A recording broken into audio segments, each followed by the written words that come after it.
to have an understanding that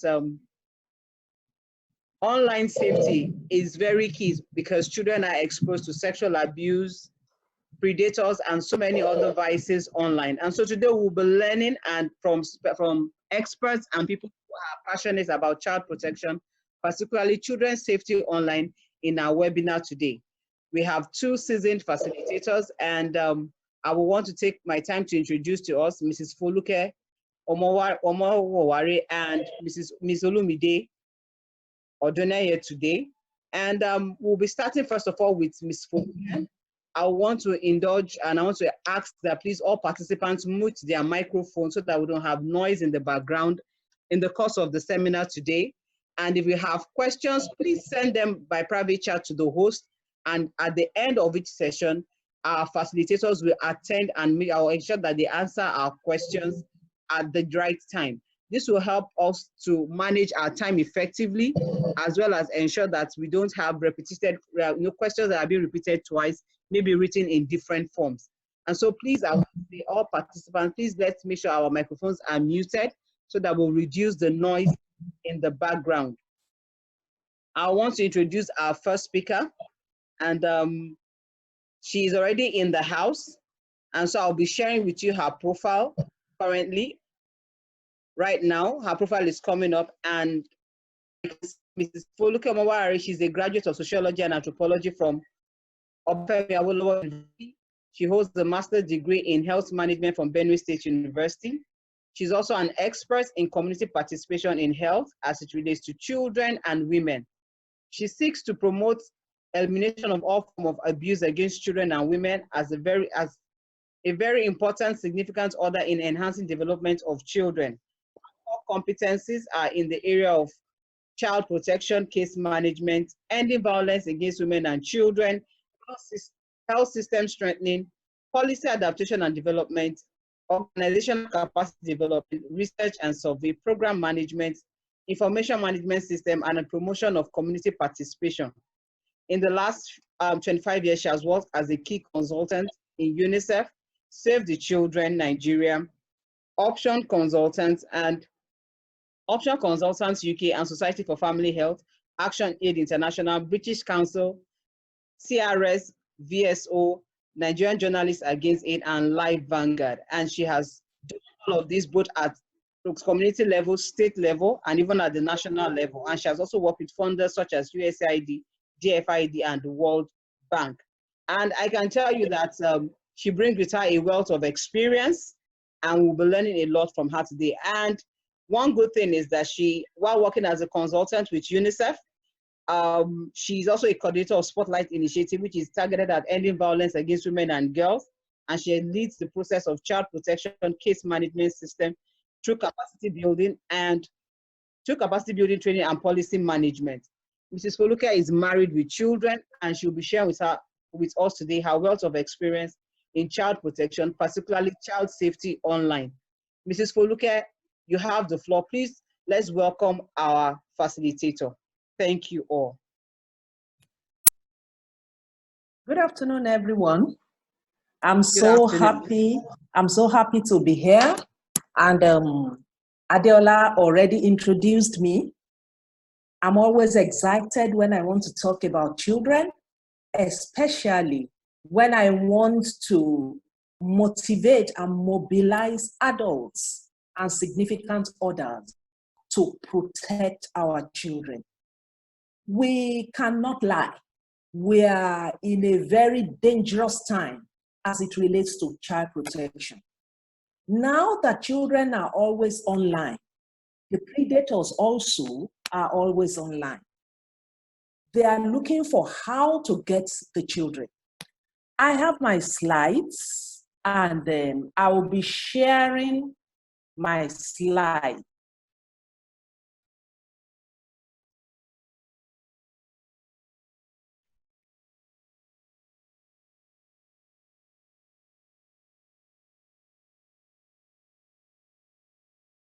Okay. Sorry, can you all see my slides? Can you see my slides? No, ma'am. Oh. Okay. Let me just continue this. What I'll be able to. Let me try a little bit.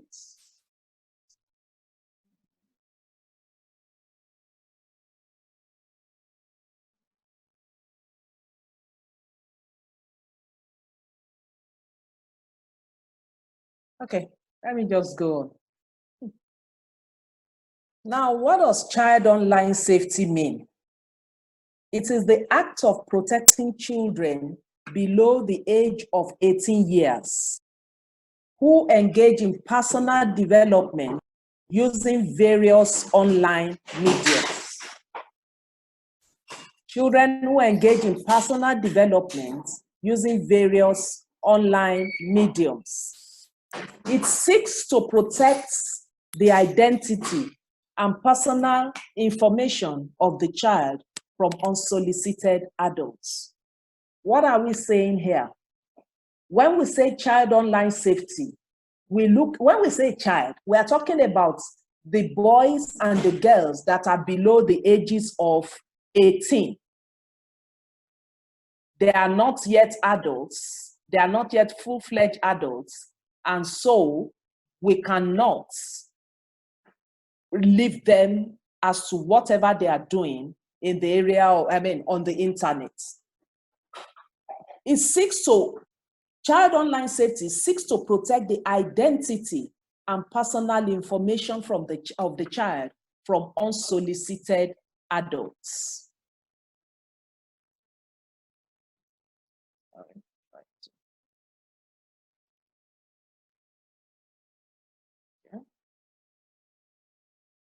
What's the role of you? What is your role as a parent? As a parent, what are you supposed to do? How can you help? How can you protect your child, your world? You first of all have to ensure that your child is making profitable use of the internet as it relates to his or her educational development. The first reason why this child have access to internet is because they want to learn. They are supposed to learn. And we're in a different age now, not like in my own age or in the age of some of the adults here, where you can learn in the library.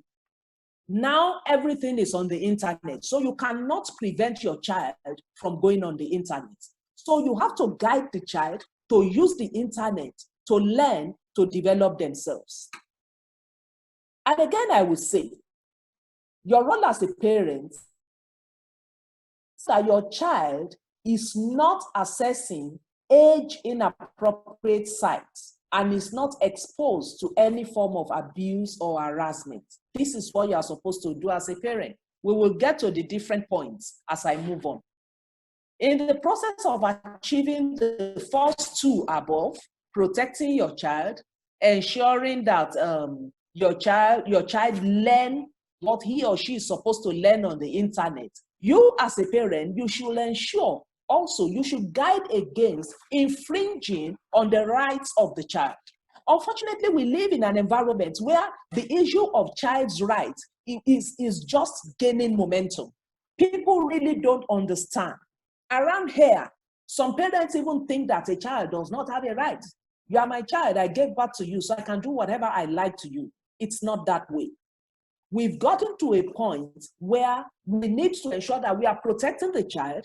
The child can learn on the internet. The child can have access to essential documents, but you don't infringe on the rights of the child. What are the risks? What risks are we looking at?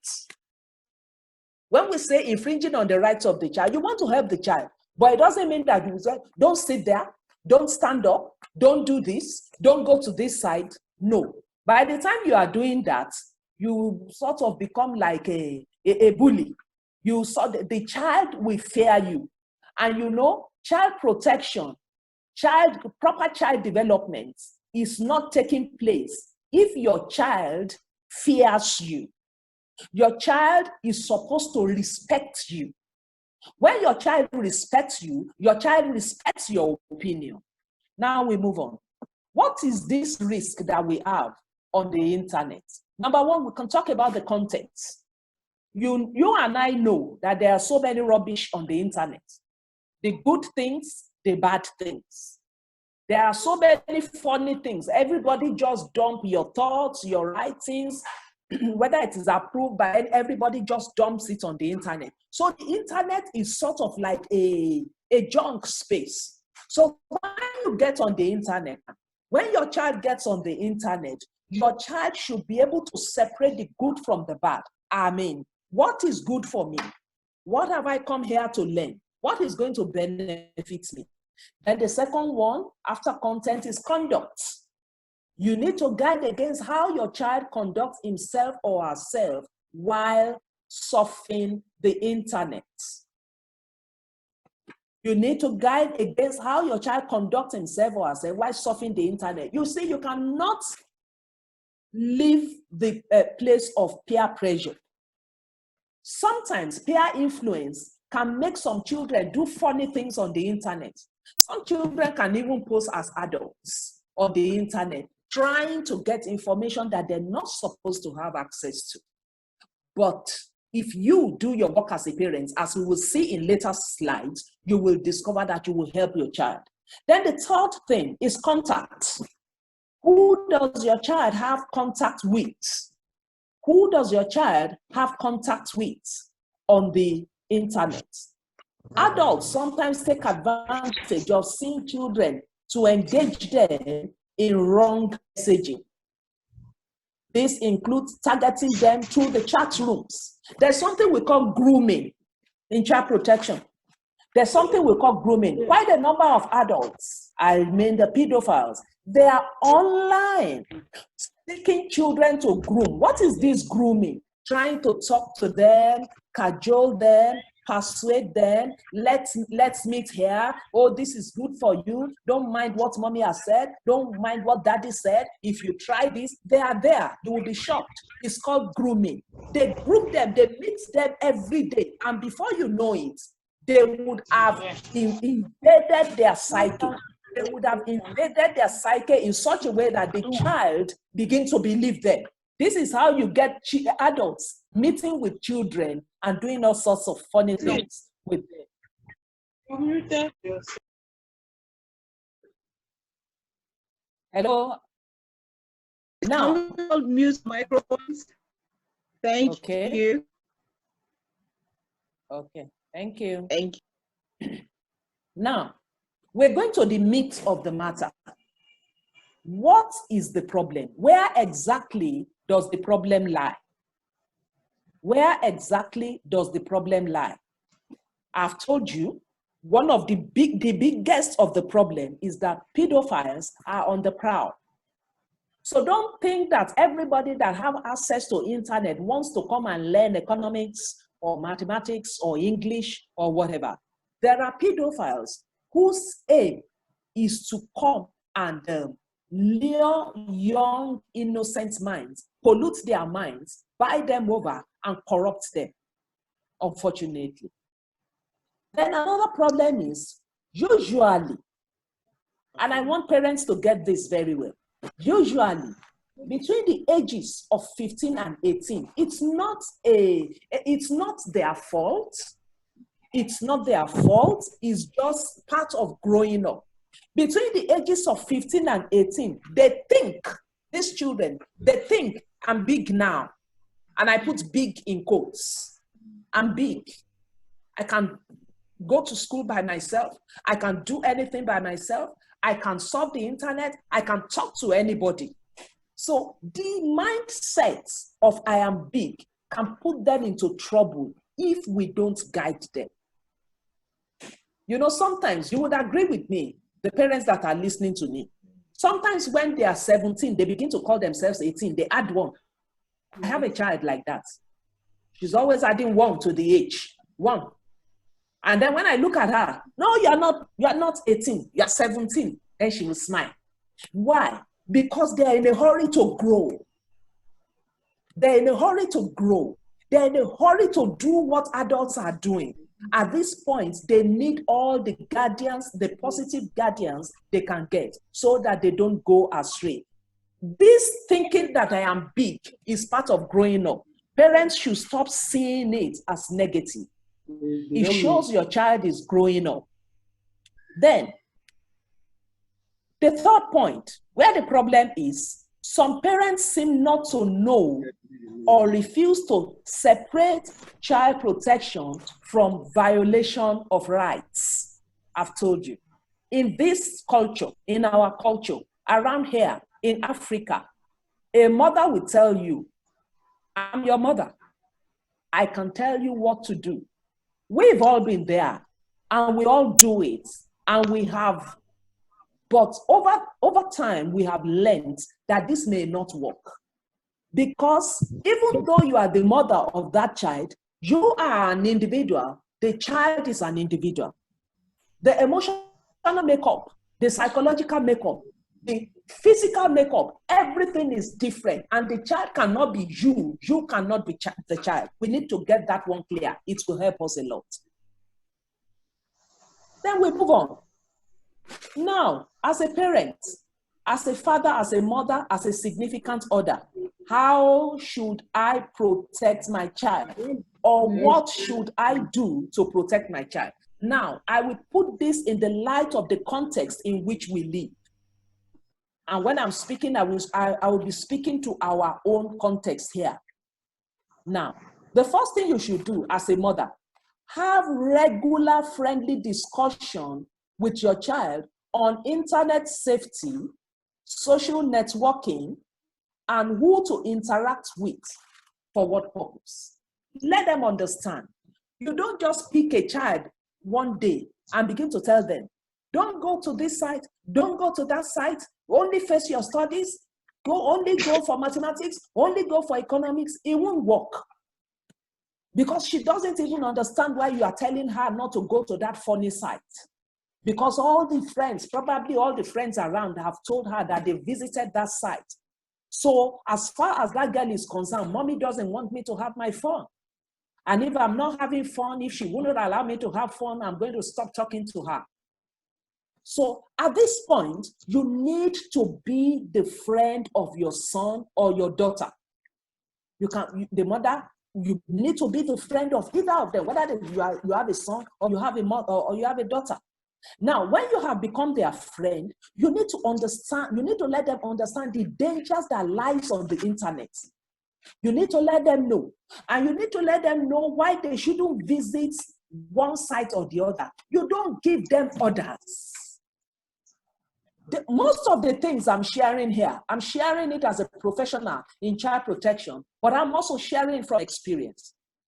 By the time you are giving them orders and you are telling them, don't go to that site, you don't give them reason.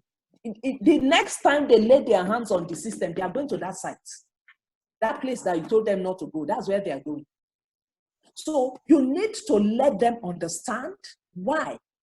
Because it's going to inhibit their development. And you don't just stop at that. Exactly what aspect of development is it going to inhibit? Exactly how can this land you into trouble? Please come down to their language when you are talking to them. Don't talk in your high English. Talk to them in their language. If possible, use their slang. When you do that, they will understand you. Now, when they understand you, they will know why they should not do what they are doing.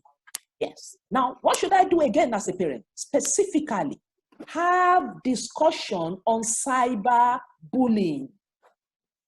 Cyberbullying, it might not have killed people around here, but we know that a lot of children abroad, they have died as a result of bullying on the internet, which they couldn't discuss with anybody.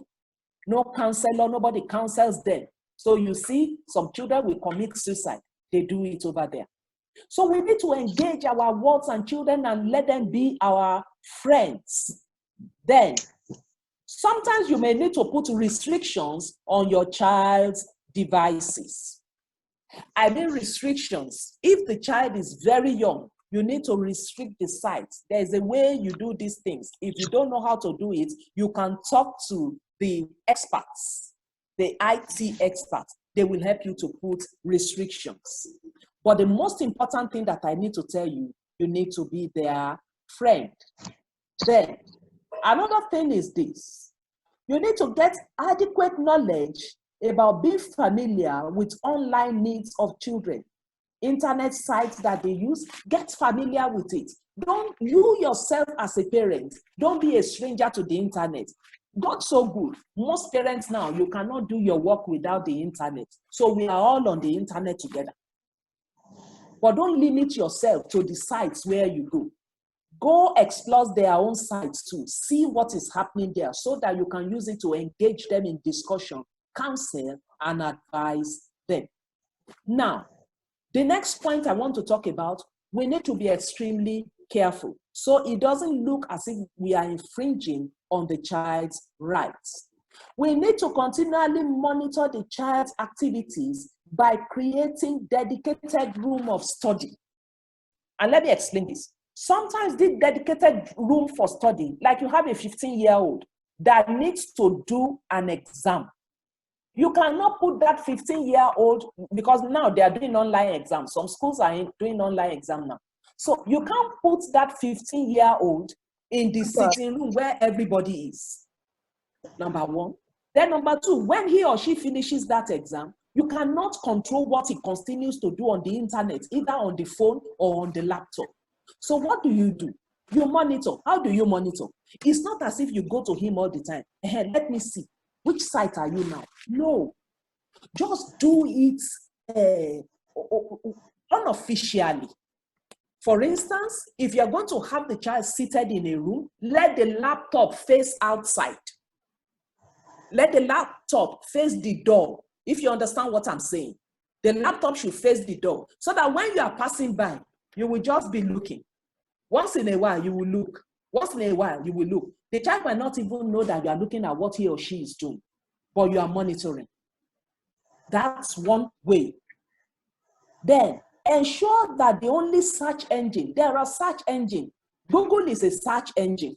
If you put Google there, there's nothing you cannot. But these children should not be found using Google. There is one they call Kiddle. Kiddle. Apart from Kiddle, Kiddle is a search engine for children. 8, 9, 10, 11. Apart from Kiddle, there are other ones which I cannot talk about now because I'm not an IT expert. But if you ask the IT expert, they will install it on their devices for you. So that this search engine will only take them to sites that are appropriate, age-appropriate sites. Now, what can I still do as a parent to protect my child? I have mentioned quite a number of things. Another thing, let your child go through age-appropriate life survival skills. Please permit me to explain to you. Life survival skills, I'm sure a lot of us know what I'm saying, but let me explain it if we don't know. Life survival skills are those essential skills that we need as human beings, whether young children or adults, to survive and navigate the waters of the world, of life. Age-appropriate skills for children. We can talk about goal setting is a skill. Decision-making, self-esteem, assertiveness, making decisions, values, communication. These are life survival skills. They are in modules.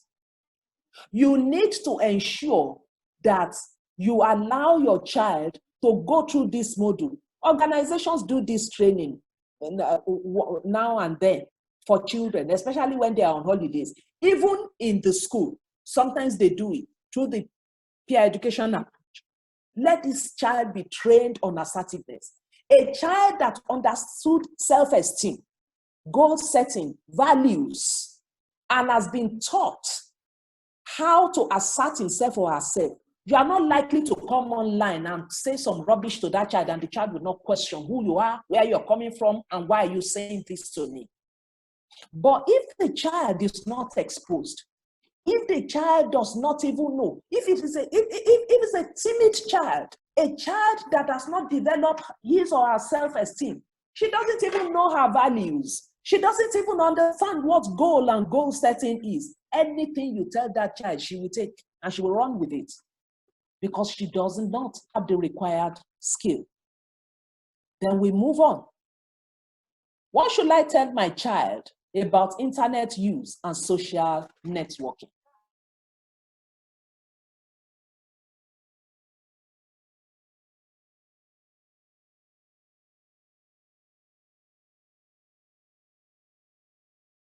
This type of friendly discussion on internet cyberbullying, incidentally,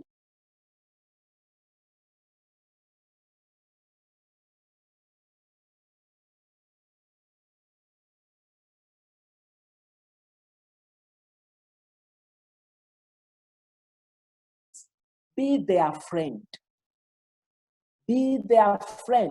Warm your way into their heart. Some of us have been there. We've been hard on them, but we realize that it has never worked. It won't work.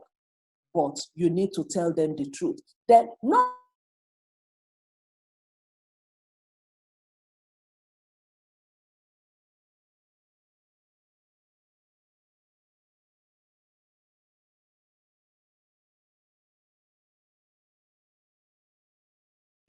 and it's not everybody that come on the internet comes with good intention.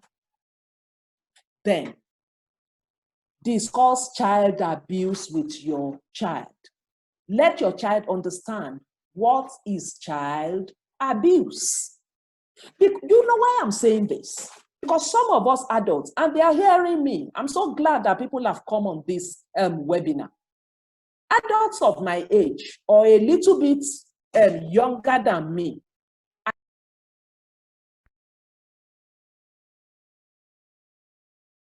abuse is in different form. Physical abuse,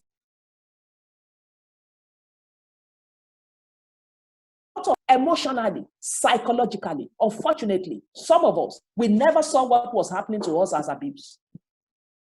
We felt they were helping us. You will shout at a child to the point that the child cannot remember her name.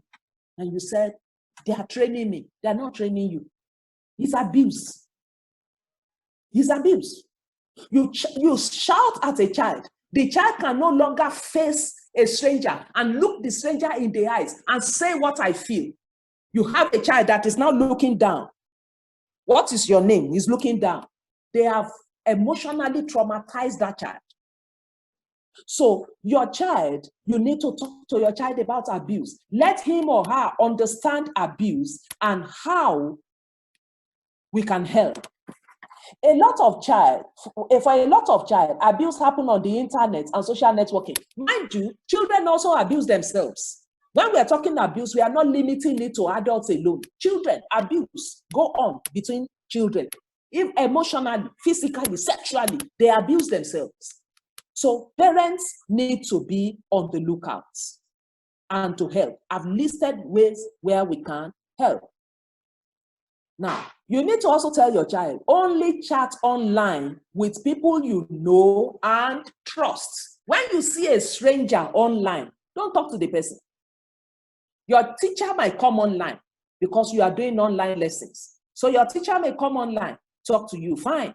Your class captain, anybody. But when you see a stranger, you withdraw. Online safety for the child will promote effective and safe use of the internet by children. When you ensure, don't be tired as a parent, make sure. For some parents, they are just getting into this because their child was not doing online classes before. It's just wake up, go to school, come back. But now the thing is online. So you need to, as a parent, you need to develop some other strategy that you will use to help your child. Remember, a child is a child. And we call them a child because of so many reasons. Number one, they are innocent. They are naive. They don't know much. Although they can be big, it can appear as if they know, they don't know. So the responsibility is on you to help them so that you will produce quality children. Online safety will help us avoid costly mistakes. I don't know how much time I have, but I have been able to just run through some things. What does child online safety mean? We've spoken about that. Your role as a parent, we spoke about that. E-learning risk to the child. What are the risks? We spoke about content, conduct, and contact. Where exactly does the problem lie? We spoke about pedophiles on the prowl. We spoke about usually between the ages of 15 and 18, the children themselves, they want to equate themselves with you. They think they're adults. So we can do what we like on the internet. It's a problem and you need to address it.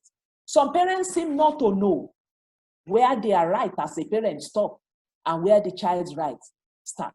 You know, children have rights, right to live, right to communicate, right to good health. But tell that child, there is also a right for economic and protection from abuse. So that is what you are supposed to do as a parent. We also went through what should I do to protect my child. We look at being a friend to your child, having friendly discussion about internet safety, social networking, interacting on the social, for what purpose. Then we also look at putting restrictions on your child's devices, having regular discussion on cyberbullying. What should I do? We look at building the capacity of the children in life survival skills. Ensure that search engines on your child's devices are child-friendly. Continually monitor what they do on the internet, even without appearing as if you are impeding on their rights. Then, what should I tell my child about internet? Don't visit strange sites. Don't talk to strangers. We mentioned that. Discuss child abuse. Let your child understand child abuse. Thank you. So I think at this point, if there are questions, I will leave it for the moderator. Thank you. Thank you very much, Ma. I'm sure we've all learned a lot, and I think one key lesson I took out of the presentation was the conduct, content, and contact. It's a big, it's a challenge to me, both as a worker in my profession as well as a mother to my own child also. And I believe that we all have questions. And like I said earlier, please send us your questions, and then we'll be taking your questions immediately after the second facilitator takes her session. Thank you very much, Mrs. Foluke. It was an enlightening session, and it was a challenge that we couldn't see your slide, but thank you for being very audible enough that we could hear you so well. And I'm sure we'll still want, some people may want to contact you for your slides, but then I think we all have learned one thing or the other in the course of your discussion today. Thank you very much. I will want to introduce our second participant, and I will be sharing her profile just like I did for Mrs. Foluke. And our second facilitator today is Olamide Odeneye, and she's a multi-business development training expert, and she's skilled in sales, marketing, and branding.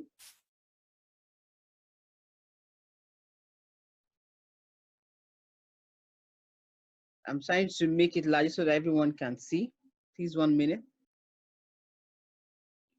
Okay. And she has over 13 years working. She brand information and customer service, and she has over 13 years working as a sales and marketing operation in IT.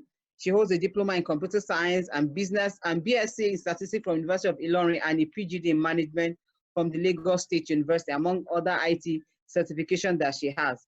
And she's the pioneer and vice chairman of Lagos branch of the cybersecurity expert in Nigeria. And she's the first female chairman of the same branch. And she's also a member of experts group under the Senate Committee on Cybercrime. And and then she's also a convener of the She Secures and Women Cybersecurity. Today, I'm sure we'll have a lot to learn from her. She's going to talk to us a lot about one of the things that Ms. Foluke talked about, cybersecurity. How can we ensure that, some parents don't know how to put passwords on their children's devices? What software can we use? What are the risks that IT, that software exposes our children to? And so I want to welcome Olamide. Olamide, please, you have the floor. And like I said earlier, please let's all mute our microphones, and so that we won't have a lot of noise. And I want to appreciate us. We did that during the first session. Let's continue with that. Thank you very much. Olamide, you're welcome.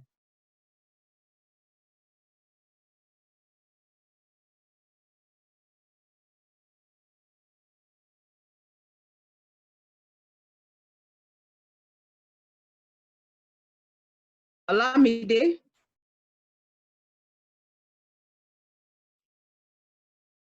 I can't see her.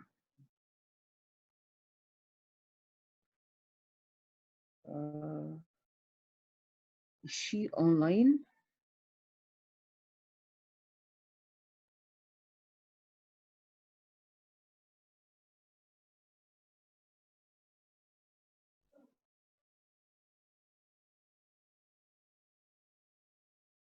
Olamide? She was in some minutes ago.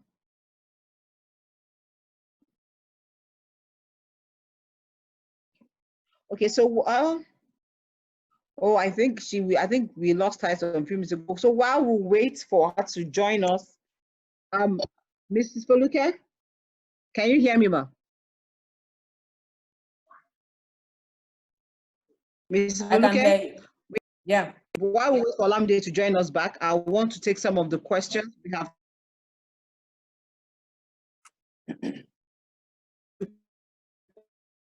Of Online Protection Act.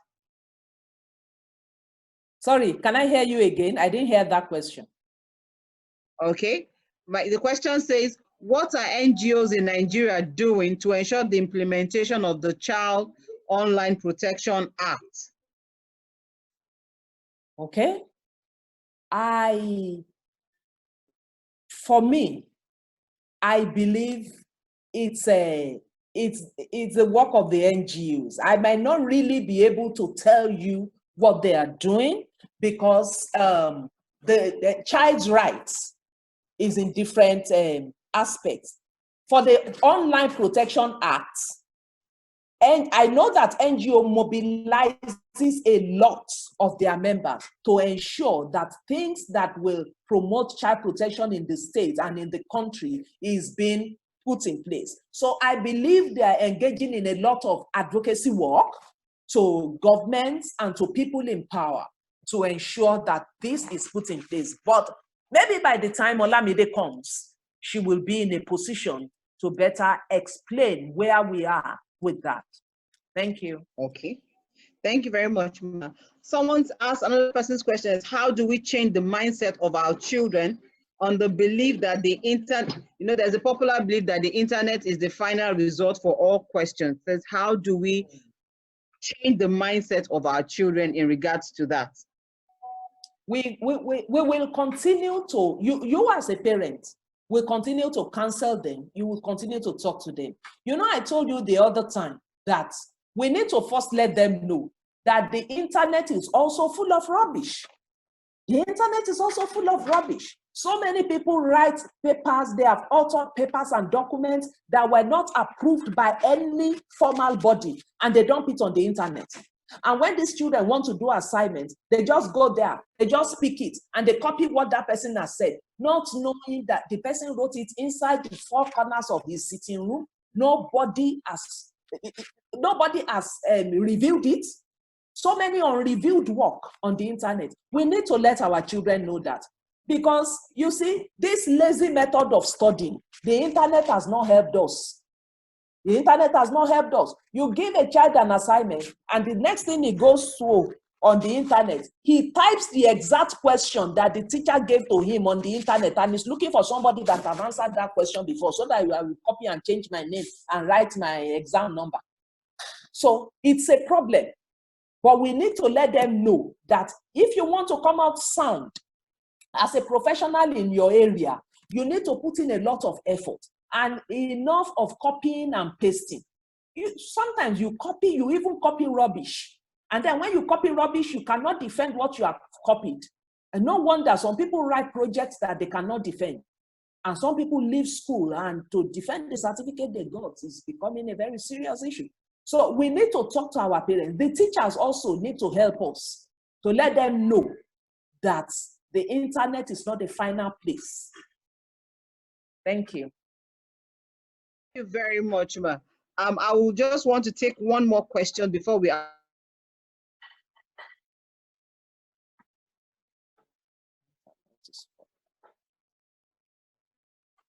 Hello? Hello? Hello?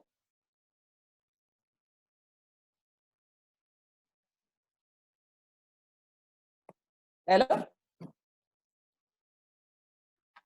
I didn't hear you. I can't hear you again.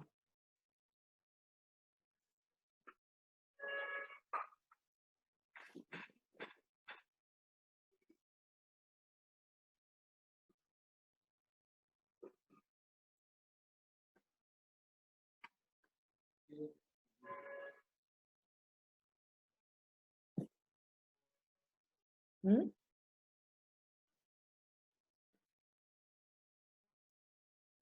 Okay, good afternoon, everybody. Please just give us a few minutes. The internet, we're having a bit of internet challenge, but we're fixing that already. So Adiola is back in. So Adiola, please go ahead, please. Okay.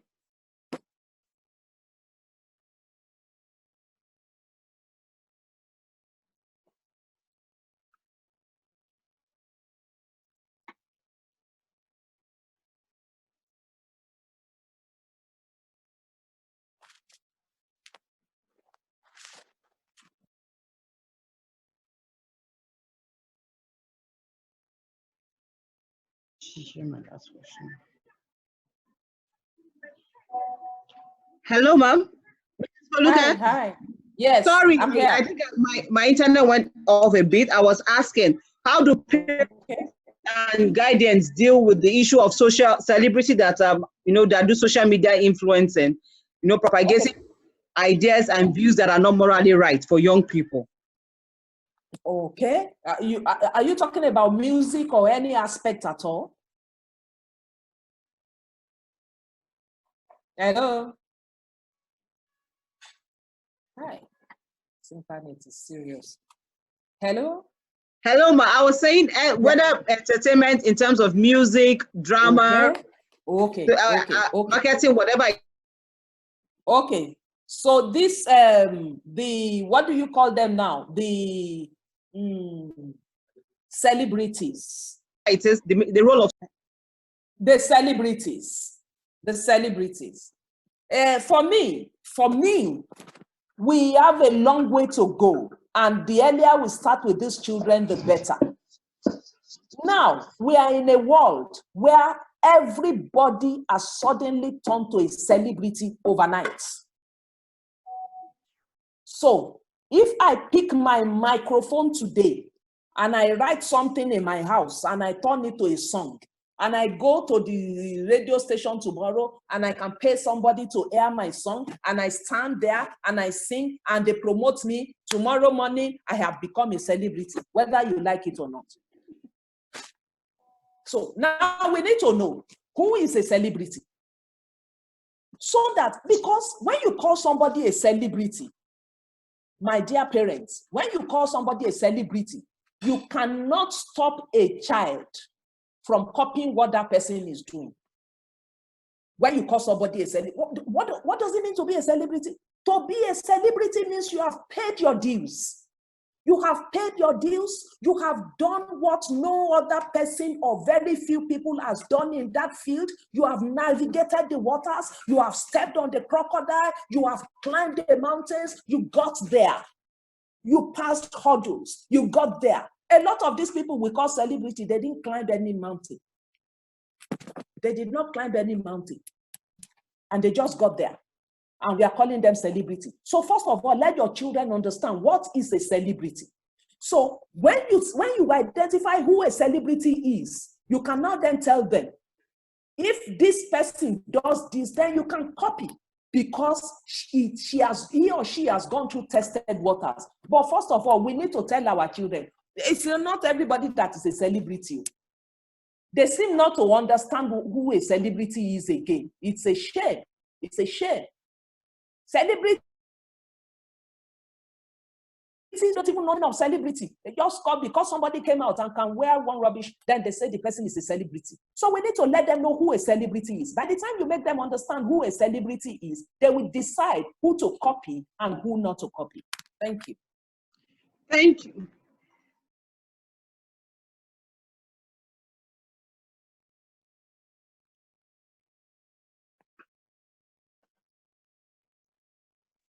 Olamide is in, and so she will have the floor. Olamide, are you ready? You're welcome. Hello, can you hear me? Thank you. Yes, we can hear you, Olamide. Okay. I will probably need you to help me share my slides. Like I just was trying to explain to Joseph right now. Thank you. So that's fantastic. You know, that's why at times, you know, we can't blame technology. These things happen. So we've seen one of the reasons. Can you see the slide? Yes. Can everyone see the slide now? Okay. Yes. So from here, you can put it on the share slide mode so that you don't have to click on each of the slides. You can just we'll just run through it. Okay, fine.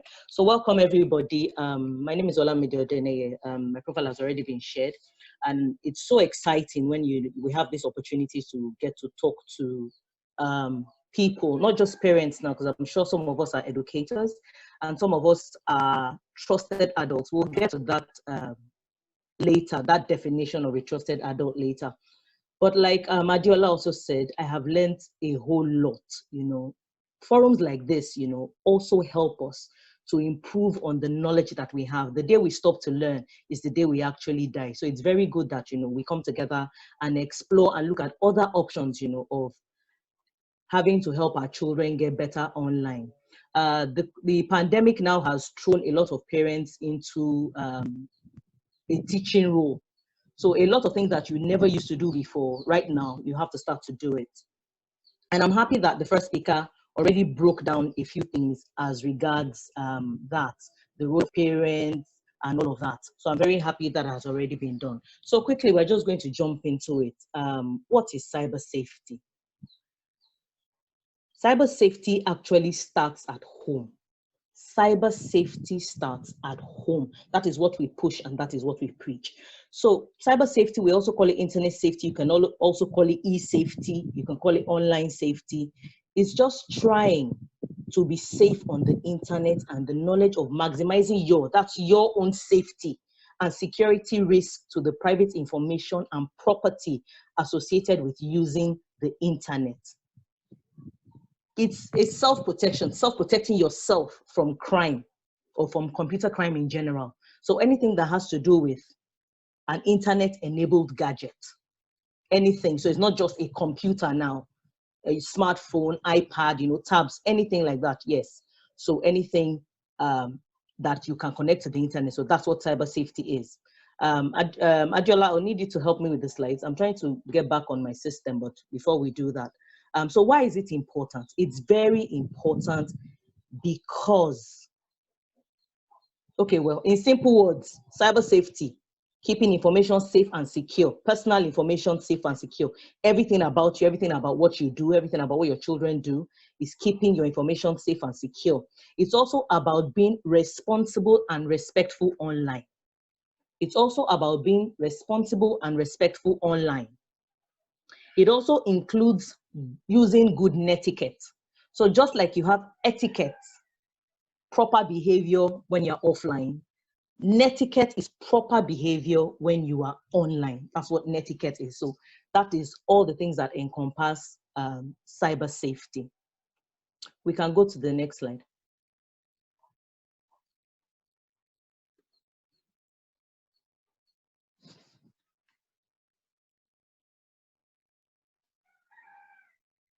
I had wanted to share a video earlier. It's in my original slide, so if I can get it up and running now, I would still share that.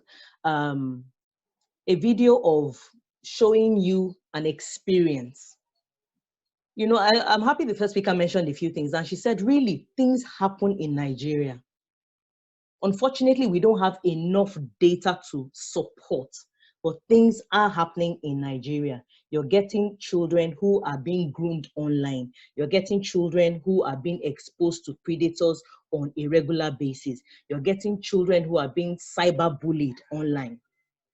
There's so many funny challenges that go on in the online space targeted at children that a lot of parents are not aware of. We had a case of a 16-year-old boy who committed suicide last year. And why did he kill himself? He joined a challenge called the Blue Whale. A lot of us may not have heard of it. But what does the Blue Whale challenge do? It gives you simple task to perform. And you know, they just keep pushing you higher and higher. That's why I love the fact that the last speaker mentioned things about building up confidence in your child. Such challenges usually target children who are vulnerable. A child who is vulnerable, who has never had a friend per se, whose parents don't have that time in quotes. And you know, gradually they get an online friend and they start to talk to their friend. And gradually, before you know what's happening, they are groomed into doing some certain things. So online grooming, yes, all these things are happening, and we don't have enough data to support it, but they are actually happening. So why do we say cyber safety is important? It's very important because it teaches a set of guidelines or rules, or gives us ideas to follow when we are interacting with people on the internet. Because you don't know who is on the other side. You have no idea who is on the other side. Everything is covered. I'm speaking to you right now, you know, there's no video up, so you can't even see my face. You don't know who I am. So that's the thing. So cyber safety is very important because of those rules. It teaches, that is what it teaches. It is important that we learn the set of rules that will help us guide ourselves as we go on the internet on a daily basis. Now, what is cybersecurity awareness? We say cybersecurity awareness is our collective responsibility. It is our collective responsibility. Everybody has a role to play. I hear people say things like, oh, who am I? Why will I be hackable? Why would they want to hack me? At times, it's not just for financial gain. You may just be an in-between. You may have some level of contacts on your phone, maybe your cousin, your family friend, your brother, your sister-in-law, your friend from the university, you know, somebody in your alumni is a powerful person up there.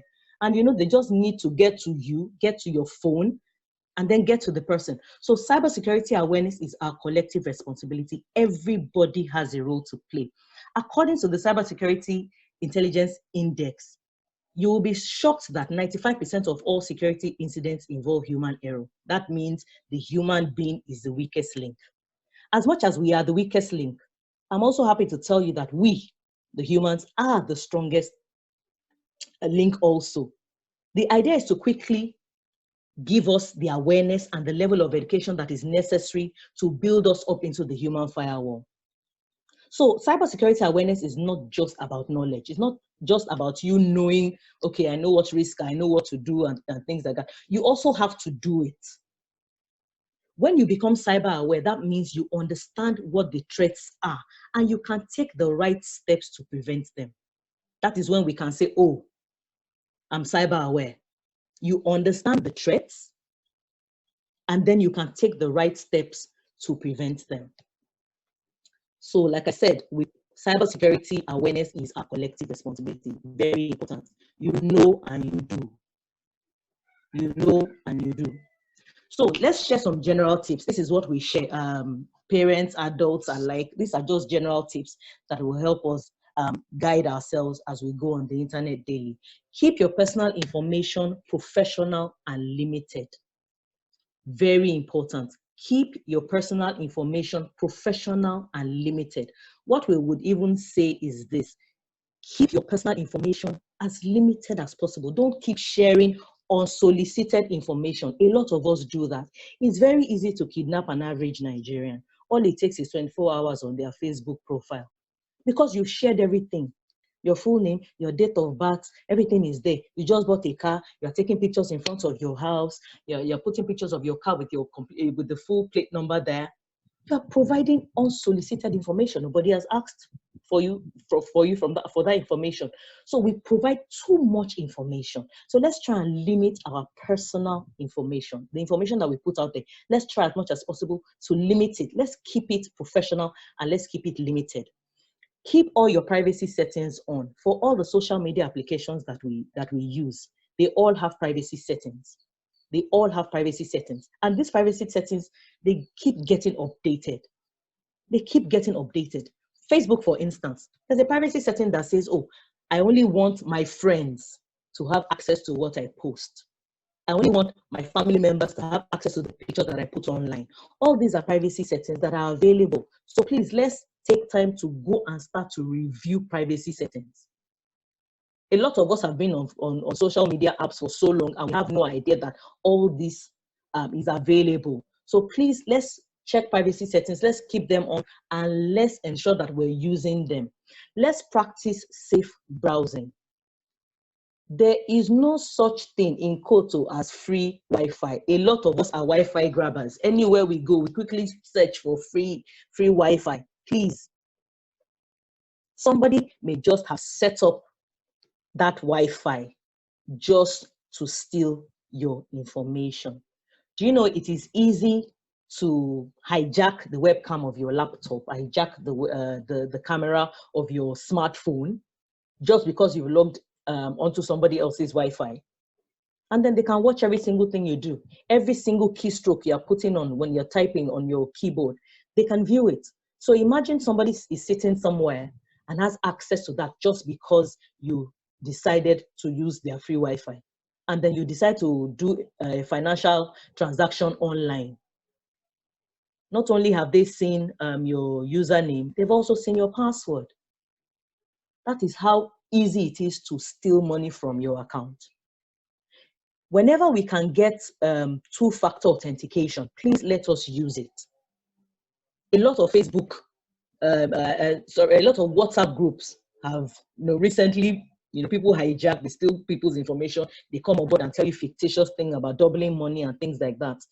That was made easy because the people's phones that they swapped their numbers with did not have two-factor authentications applied. So please, you can have it on your Gmail, you can have it on most of the social media apps that you're using.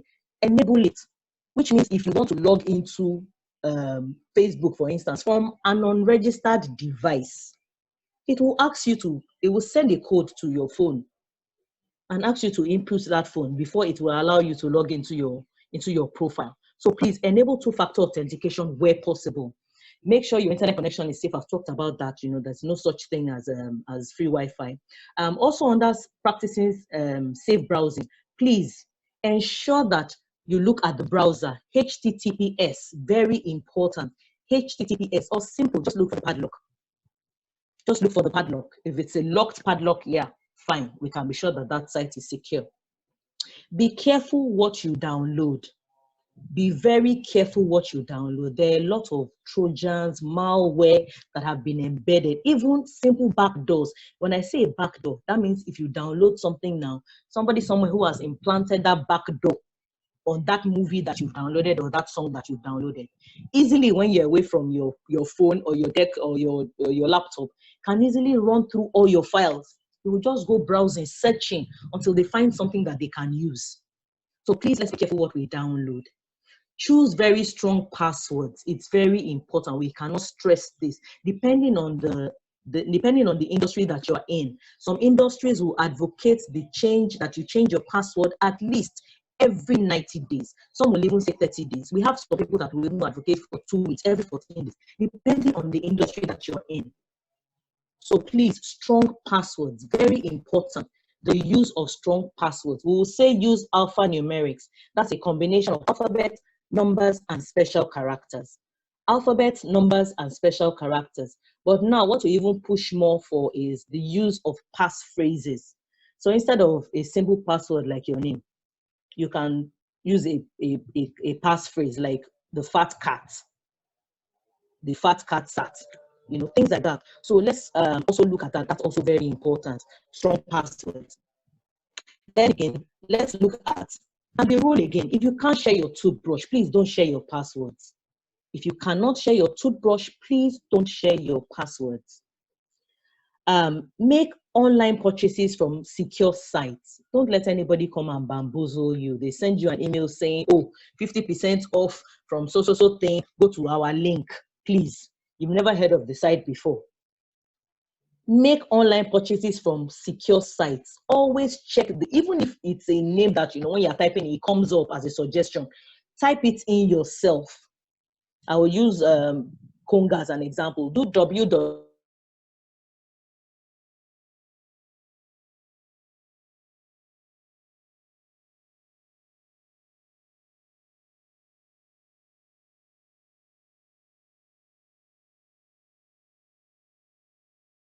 Appears to you, but you've not taking time to check your browser whether the name is correct or not.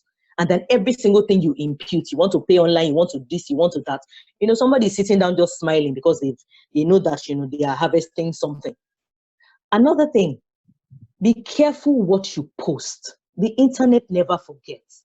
The internet never forgets. So don't think that thing you've deleted from Facebook, something, that video you've taken off Instagram, that email that you have trashed, and something that you've put in your recycle bin. As long as it has gone to the internet, it is still there. If we want to find it, we will find it. So be careful what you post. Whatever it is you want to post, the rule is stop.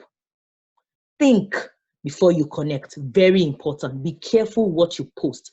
I tell young people when I talk to them now that, you know, it's happening right now. Employers are going to go through your digital footprint. So something that you posted when you were 13, 14, the age of invisibility, you know, we have arrived, this is us, may come back to haunt you. Imagine after secondary school, you've gone to the university, you've done so well, and eventually you are about to land your dream job, and then your potential employer goes through your digital footprint and sees a video that you put online when you were 14 with a group of your friends that you just got suspended from secondary school for smoking, and you're feeling like, you know, the top dogs with cigarettes in hand and all of that. So please, let's be very careful what we post. And also, be careful who you meet online. Discern. There are a lot of positive relationships that have stemmed up from people who have met online with professional collaborations, yes. But please be careful who you meet online. At times, we say don't even take your online relationships offline. Just as a note of caution, we've seen people disappear into things because they went to meet some funny Facebook friend somewhere. So please, it's very important that we are very careful with the people that we meet online. Then also keep all your software up to date. Very important. Antivirus, operating systems, keep them up to date. This is why we push for this, because you may have a certain virus that has just been released somewhere in Europe. And, you know, before it gets down, once the antivirus company discovers that, you know, they do like a patch. That's something that would fix it to stop it from affecting your own system. But if you don't keep your system up to date, wow, that means you may just contact that virus and you may be losing a lot. The sweetest scams available are the phishing scams. So please, we call them phishing because, you know, they just try and test you.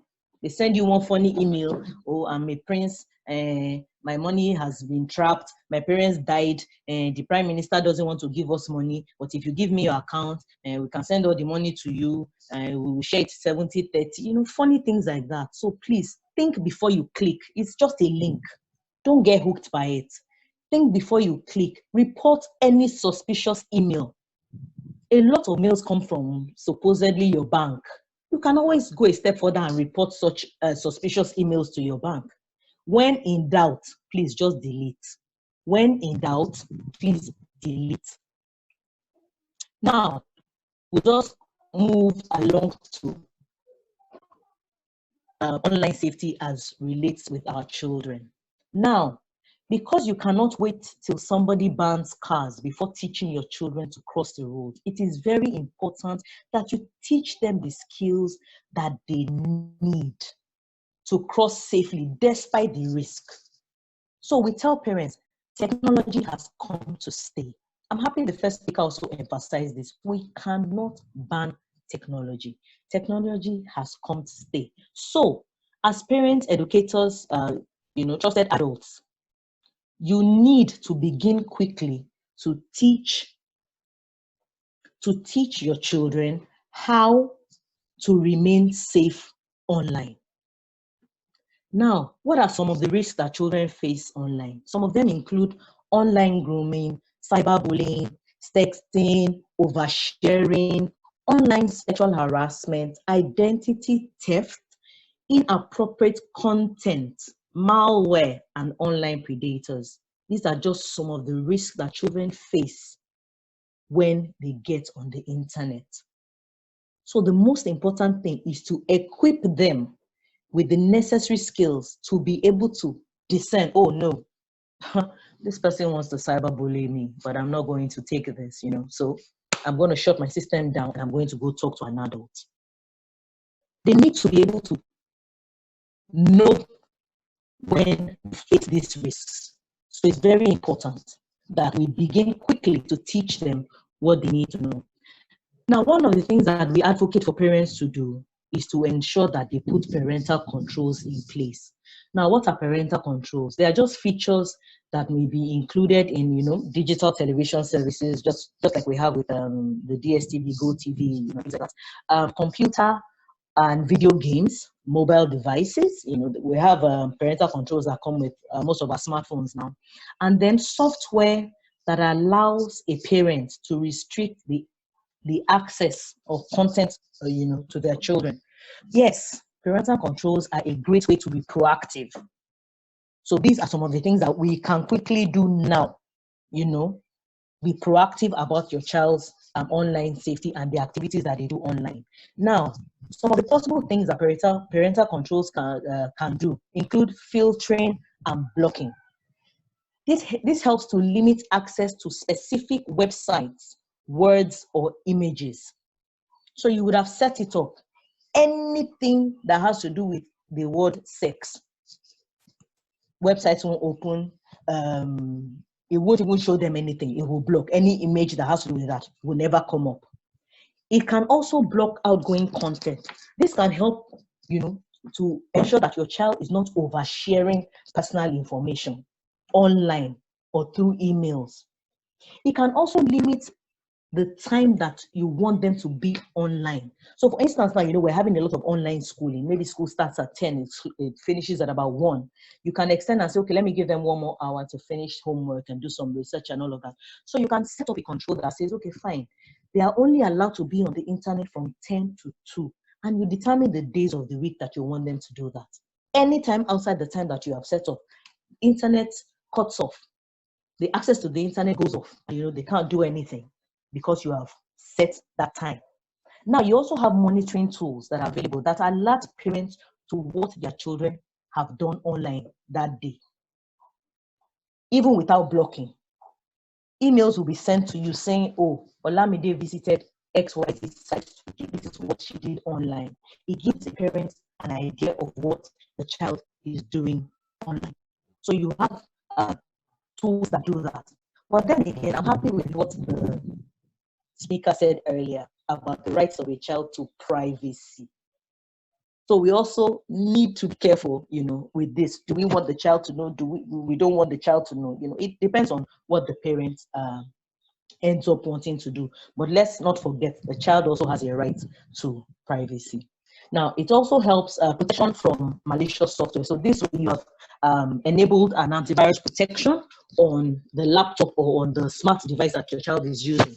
Now, it's fantastic that more and more antivirus vendors or antivirus companies or producers of this antivirus have also embedded parental controls in it, because they realize that, you know, the devices are not just for the parents. There are a lot of times that, you know, it's the one laptop that is in the house that everybody is using.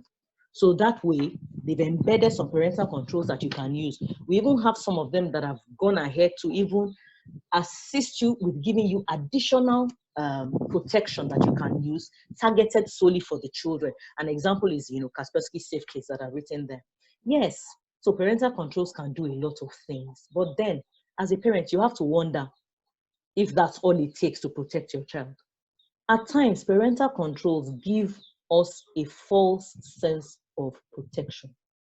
Why do I say it gives us a false sense of protection? Some parents think, oh, I've put in all the parental controls and that's all. Let us move on with life. No. Digital natives don't work like that. These are children that have been born into technology. They don't work like that. You need to have the internet discussion with your child. Yes, you have put the parental controls in place in your home. What if your child leaves home and goes to a friend's house where there are no parental controls available there on any of the devices, and they have unrestricted access, unsupervised access to the internet? What happens then? That is why the first thing you need to do is have a discussion with your child. These are some of the things that we want you to note. Number one, don't block. Technology is here to stay. Technology is here to stay. So don't block. Give your child every reason to harness the positive sides of the internet. Number two, we say teach privacy. Let your child know what privacy is. Let's collaborate with the child. Let's get to know what they do.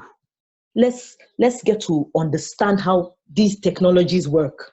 What kind of games do they play? Why do they visit this site? And things like that. Be the parent. Be the parent. I'm happy with what the first speaker said, protection of the child is key. That's one of your roles as a parent, protection of your child.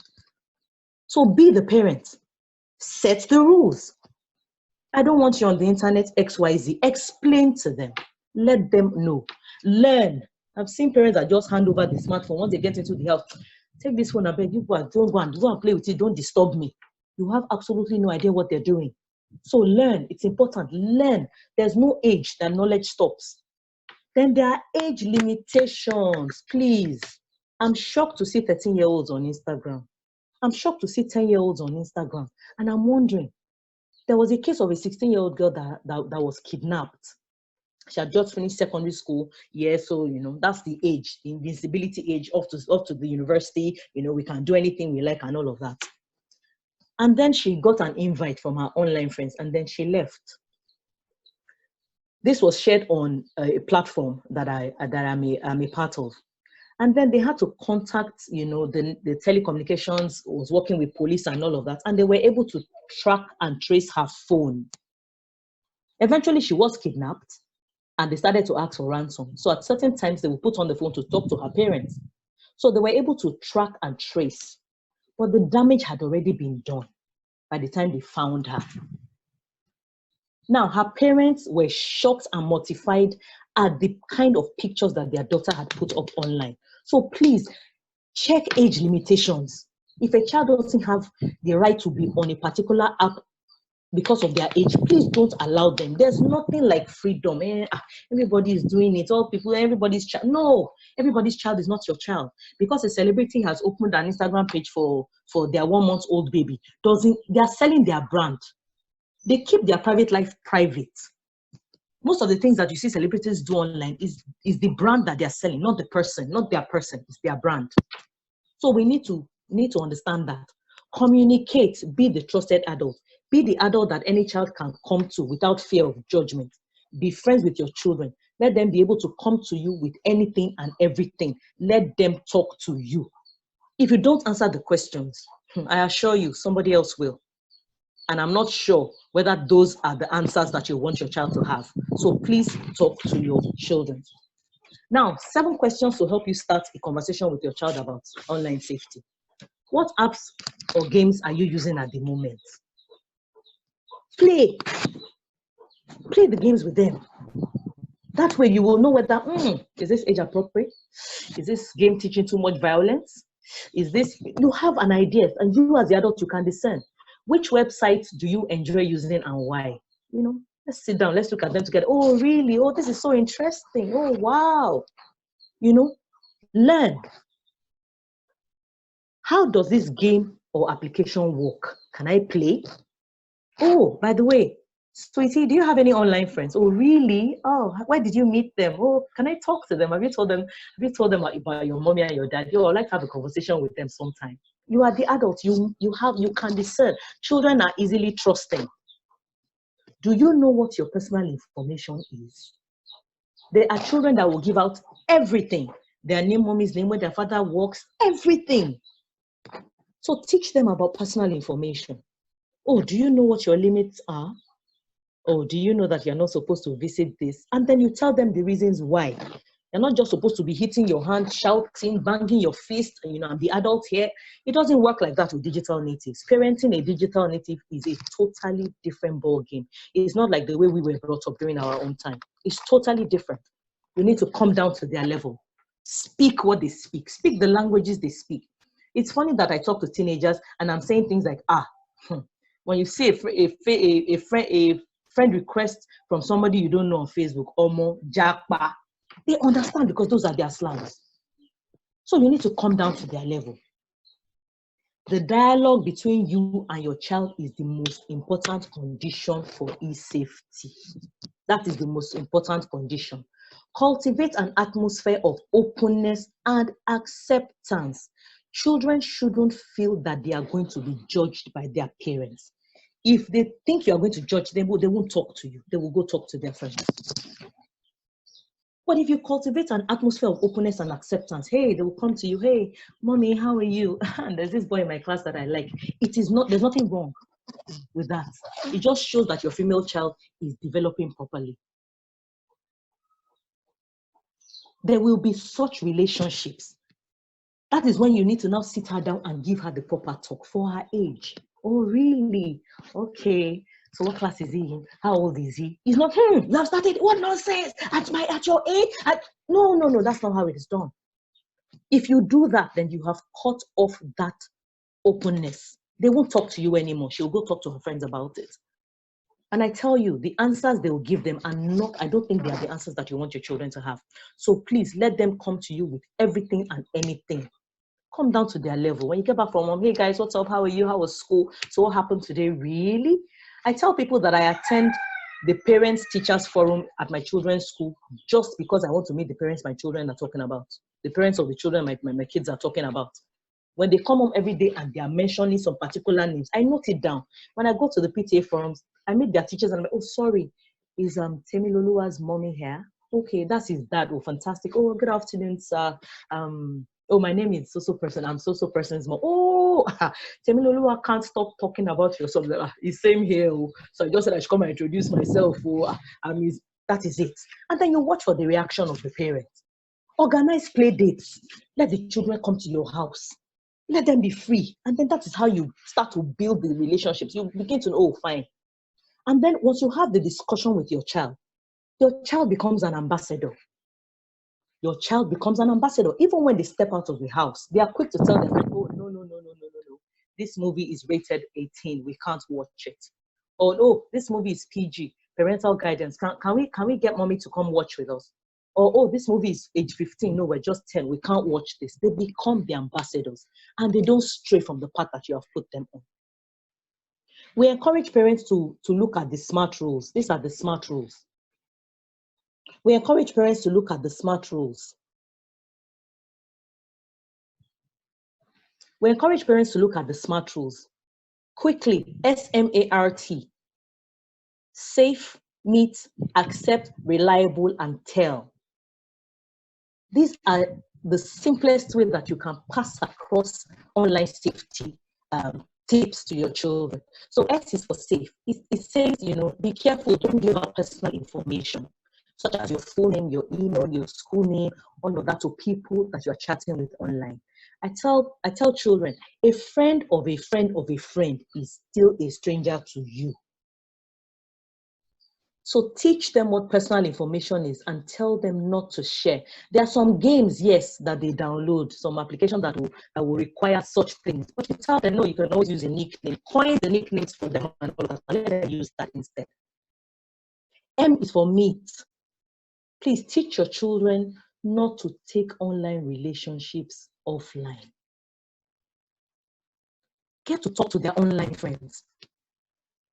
And they can only talk to their online friends when you are there with them. Get to meet these so-called online friends so that you can discern quickly if this is what the kind of relationship you want to continue or not. A is for accept.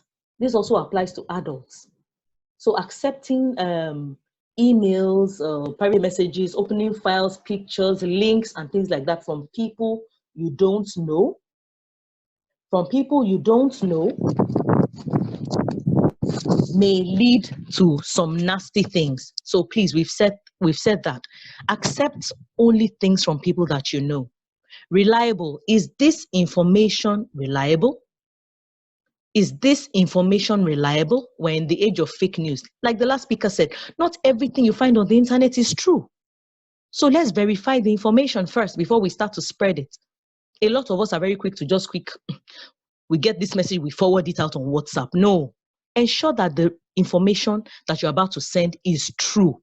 So R is for reliable, and T is for tell. Tell your parents or a trusted adult if someone or something makes you feel uncomfortable online. It may not even be for them.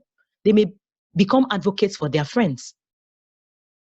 They may know somebody who is being bullied and can't speak out, but if you've taught them, oh, please tell somebody if you know that such things are going on, So tell, be the trusted adult parents, please. It's very important. And the last thing that we say is share with a heart. Share with a heart. Netiquette, share with the heart, be polite. Everybody online is entitled to an opinion. Their opinion may not be right, but it's still their opinion. There's no reason why you should go cyberbully anybody online. There are a lot of people that just go online and go and abuse people, talk trash, they insult their parents, they just write all manner of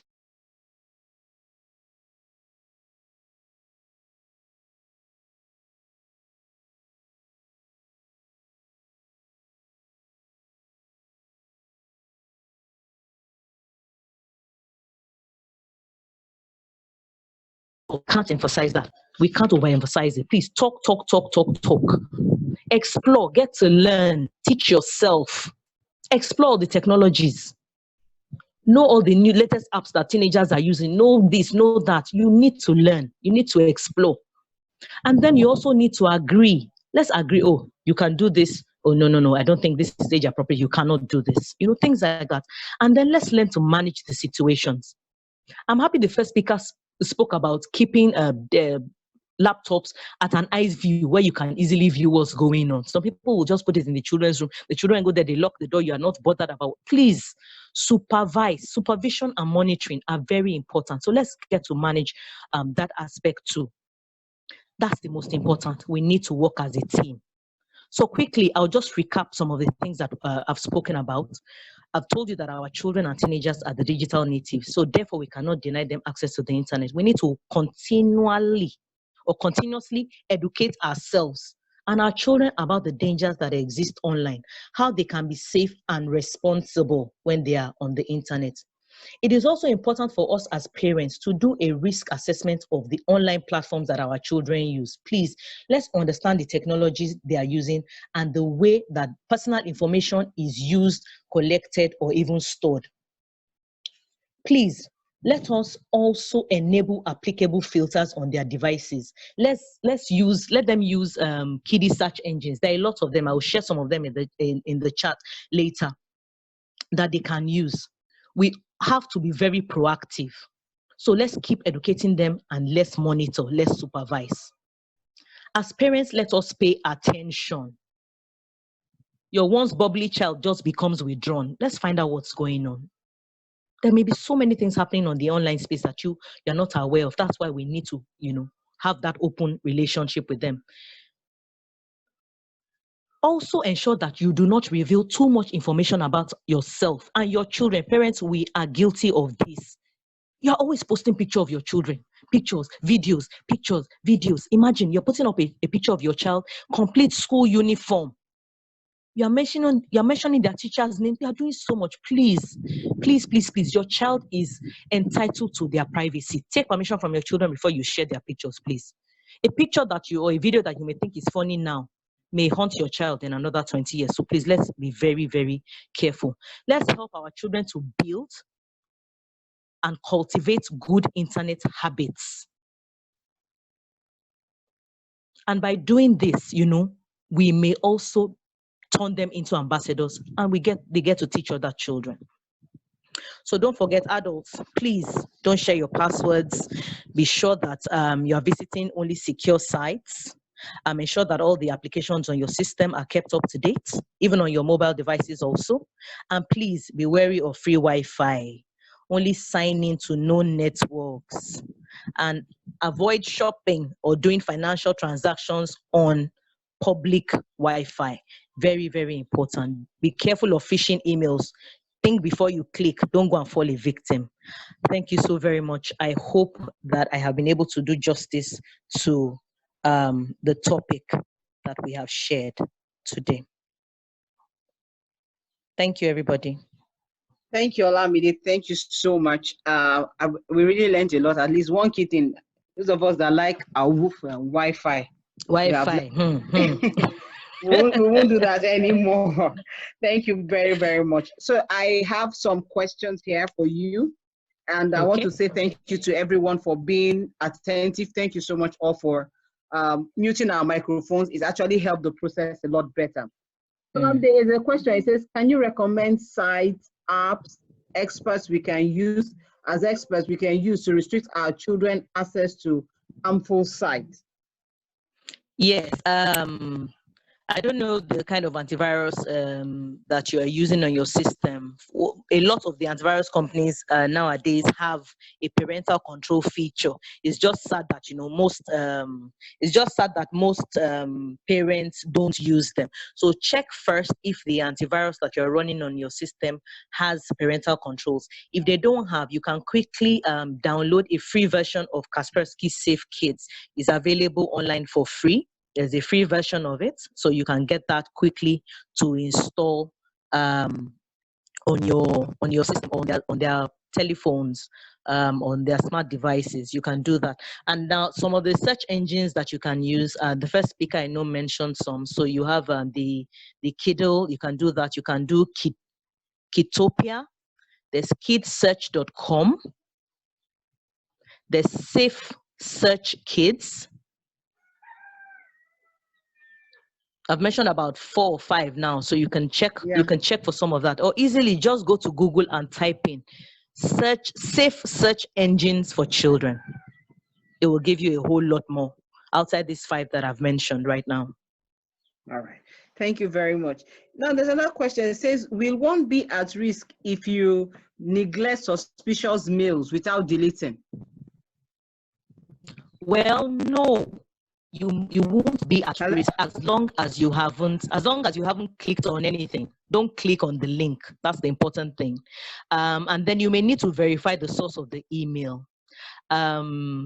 Recently there was a list of Nigerians that they said they were involved in internet scam, and they were picking them from all over the place, including one that had even made the front cover of Forbes magazine, for 30 brilliant 30 under 30. What they simply did was, it was an email that they had sent. They mirrored the email exactly the way the CFO would be sending an email to the CEO. So things like that. So confirm first that from the source that it's not an original email. And if it's not an original email, why are you keeping junk? Please delete.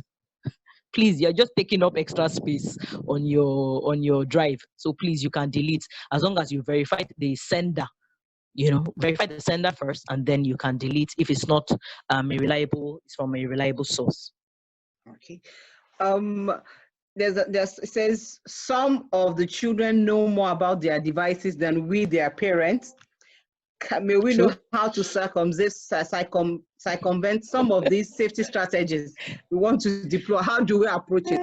It's a big challenge because you buy a smartphone today and your 6-year-old can operate it better than you. Yes, so because they are the digital natives. They are the digital natives. We go around it. That's the honest truth. That is why you have to learn the technologies. That's why you have to know. You have to know. It's like I said, parental controls at times, they give a false sense of security. You put it there, held it on, and then you move on. No, it doesn't work like that. You need to understand the technologies. So the truth of the matter is, yes, we have parents who will put the parental controls there and not tell the children. Okay. But because you've set it up in such a way that it's supposed to give a report. The way the reports come. If the reports change somehow, then that they've obviously tampered with something. And then you can go back and verify.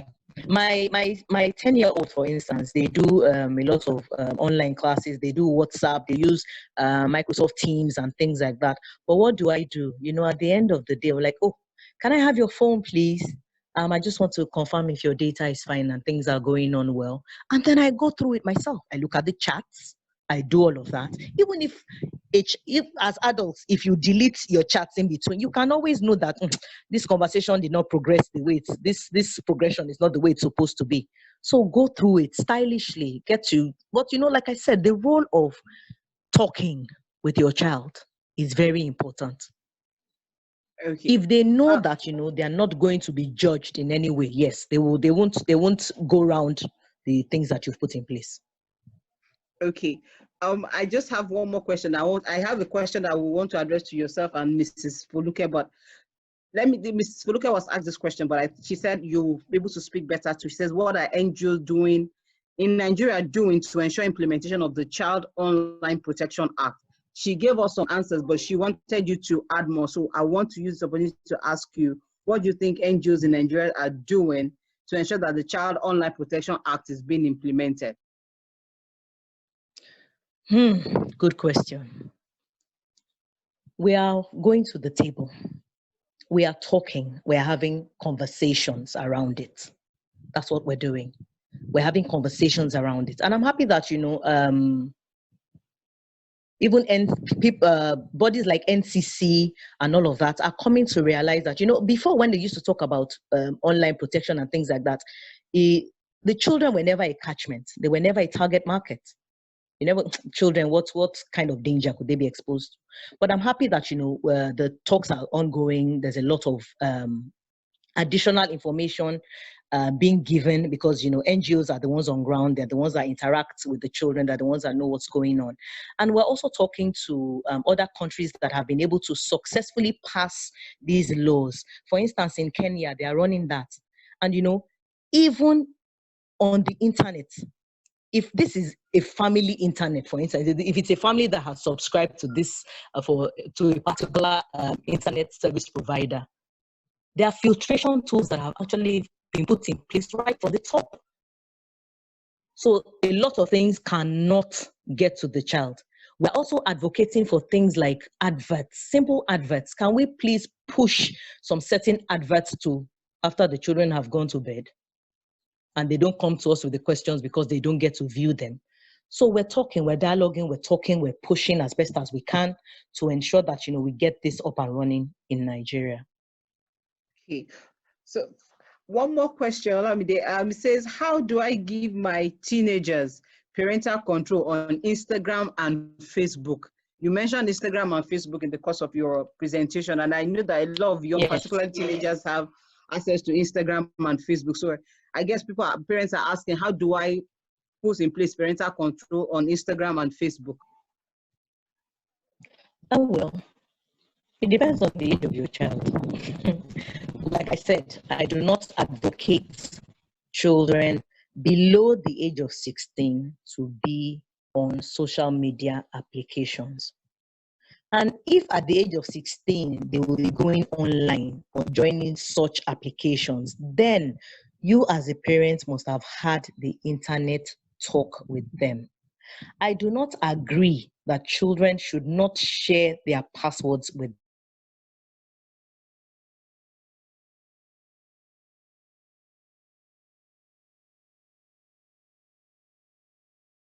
Which is my internet now, God.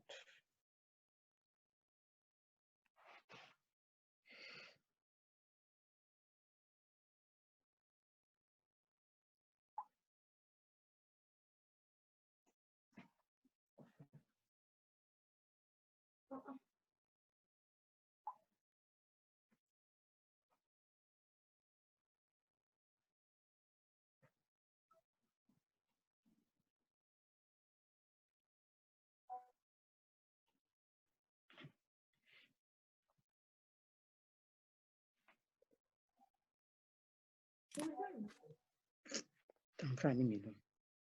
Okay. Hello. Yeah. Hello. Okay. Hello. Yeah. Yeah, I think Olamide is off. Mrs. Foluke? Yes, I'm here. Yes, we have some parents who are concerned about, the issue of the Olamide raised about privacy. Particularly when we have older teenagers, maybe from 16, and I want to keep my things to myself. How do we address that as parents? Yeah. A 16-year-old, a 15, a 16, a 17 is still a child. So everything borders on the fact that your child understands how you want to help him or her. Even as an adult. Hello, can you hear me? Yes, I can hear you, ma. We can hear you, ma. Okay. Even as an adult, if you want to help me, and you are telling me you want to help me, but from what you are doing, I don't understand how you want to help me, and I'm beginning to think you are encroaching on my privacy, I will work against you. I will rebuff you, even as an adult. Not to talk of children. So as a 16-year-old, if you remember my presentation, I said once they are 15, 16 or 17, they think I am big, in quotes. They think I have become an adult, and mommy and daddy should just take time and should not pry into my privacy that much. They've done it for 13 years or 14 years. I think it is time daddy and mommy leaves me alone. These are the things that go on in their mind. So if you want to help them, you are going to let them understand that Kemi, Deola, Funke, you are growing up, but there is a level of psychological view or understanding that is required of an adult to navigate the world. You don't have it yet. You are just growing. People are around you, they're in your school, they're on the streets, they're around where you live, that want to take advantage of you. You don't know how to tell them off. You don't know how. You know, there was a case of, I was discussing with someone some times ago, and a young girl, it's far above 18 though, but I just want to use it as an example. The girl said he wants to live alone. He wants to go and be living alone because another person, a 20-something-year-old, is living alone. Then somebody told her, if a man should come into your house now, force his way into your house, that you as a young girl, you don't know what to tell that man. In Yoruba, he was saying it in Yoruba, oh, so a young girl, as a young girl, you need to explain to them that I want to help you. I don't want to monitor you. I don't want to encroach on your privacy, rather. I want to help you so that adults around you will not take advantage of you. So let me help you. So by that, they will, lose their guards a bit, and they will allow you to come close to them. Because children being children, if they want to fence you as an adult, don't even think about it. They will fence you. Right under your nose. They will be writing letters, they will be sending text messages, they will be going to places that you cannot even think that they went to. If they want to fence you, they can fence you. The most important thing, be their friend. Be their friend. If you are their friend, before the thing happens, they will let you know. Thank you. Thank you very much, Ma. And one last question. It says, how many hours would you recommend a young person to use online on a weekly basis? You know, we are talking about everything has changed now because of COVID-19. So, like up till yesterday, yes, today is Thursday. Yesterday, my son still had exam online by 7 o'clock in the evening. He started the exam by 7 o'clock. So it's no longer how long can I tell a child to? This is school. They are in school now. And when they are in school, they are supposed to be going to class during the day. In the evening, they are supposed to do tutorials. I mean, for those ones that are, you know, the children are also in the university now. It's not like in our days. You have 16-year-old in the university. You have 17-year-old there. So children are there too. So now you can't limit. It's very difficult for you to limit the time they spend on the internet now. You can only guide them. Because they will tell you, because if they need to read in the night, sometimes the reading will require them surfing the internet. I don't know, maybe you get what I'm saying. It is no longer in my days. When I want to read, all I need to go to do is to go to Hezekiah Oluwasoni Library in my school. And then I read. And then I leave the place after like 3 hours, I go to my room. These ones can decide to go and read anytime, and the reading could take them to the internet. So you might not be able to say you only spend 3 hours or you only spend 4 hours, but you need to guide them. Don't just guide them. Sometimes you might need to tell them to do a timetable for you. Timetable. What are you going to be doing in the internet at this time? So they do the timetable for you, and through that timetable, you can guide them. Thank you. Thank you very much. I want to say a big thank you to everyone, and I will implore that we please send in our emails as messages to the host so that we can share reports of this meeting, as well as share probably links and resources that some of our facilitators will want to share with all of us online. I want to thank you so much for your patience and for being wonderful participants. My name is Adiola Potts Johnson. I'm the head of programs of Ovie Brume Foundation. And we are also hosting this program in partnership with Youth Empowerment Foundation, both organizations that are youth focused. We work with young people. And this is the age where we feel that as youth supporting organizations, parents need to understand their young ones, also understand the risks that our children face in the era of e-learning, as well as understand how to relate to them and keep them safe from predators and child abuse. So it is no longer abuse from neighbors or uncles and aunties. We also may have cyberbullying, like our facilitators have mentioned. They may also become into the family, for a robbery and kidnapping attacks. So as parents, it is good that we learn the language of our young ones. I want to reiterate what Olamide said. She said, if we understand the language of these young ones, then we're able to relate well with them. It's no longer an issue of old school and new school, but we also have to understand them so that we're able to relate well with them. I want to read out one of the recommendations made by one of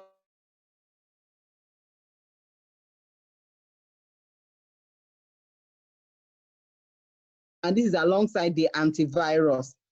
Oh, I almost forgot that we also have this webinar in partnership with the Barack Obama American Corner. If anyone has a contribution, please send it in. I want to share it with everyone.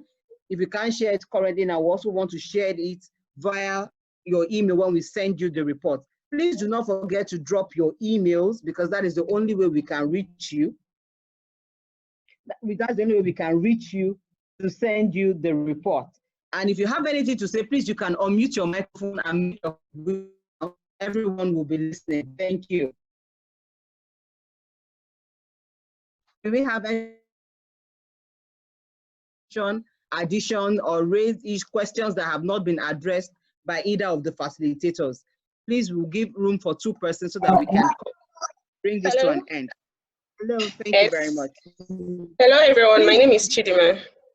Okay, Chidima, Hello. good afternoon. Yes, I work with the Public and Private Development Center. I would just like to thank you very much for this great this section. I really learned a lot.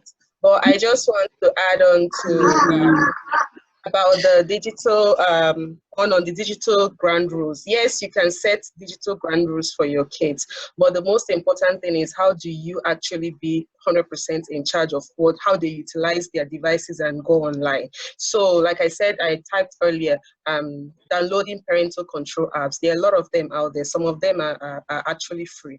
Download them. I would recommend Google Family Link. I'm more familiar with it. With Google Family Link, once you download it on your app and that of your child's app, you can actually be 100% in charge of it.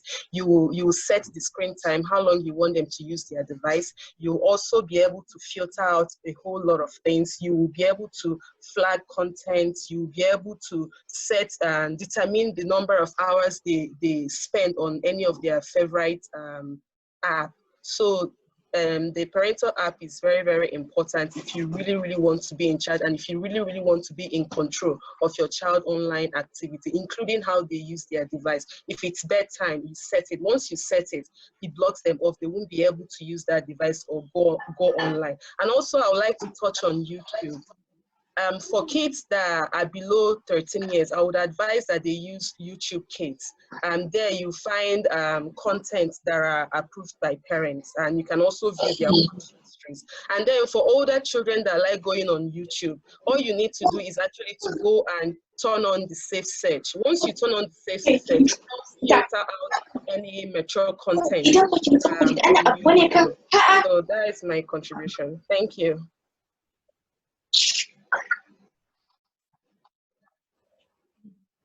Thank you for Hello. bringing up YouTube. Yes, because I realized I don't think any of us. Hello. So thank you for bringing up YouTube. Mm. Hello.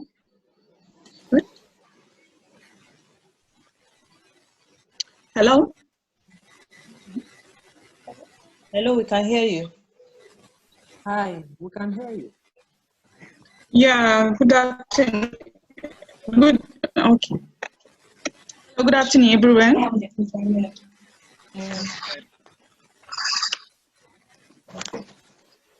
Hello. Yeah.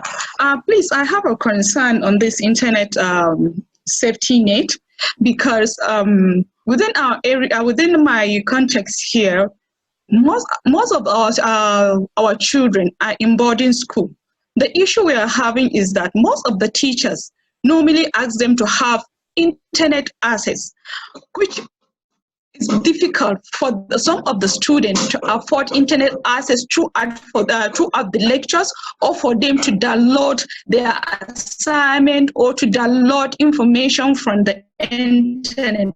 And my concern here is that it's really exploiting the children, because some of the children prefer to even forfeit their meals, which is so important to them, for them to have internet access. So what do we have any other way that we can support or advocate to those teachers, or for those teachers, on how to minimize this exploitation of students into the internet?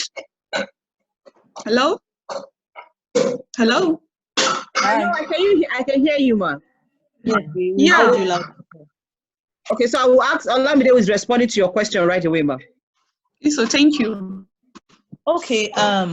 Well, the truth of the matter is this.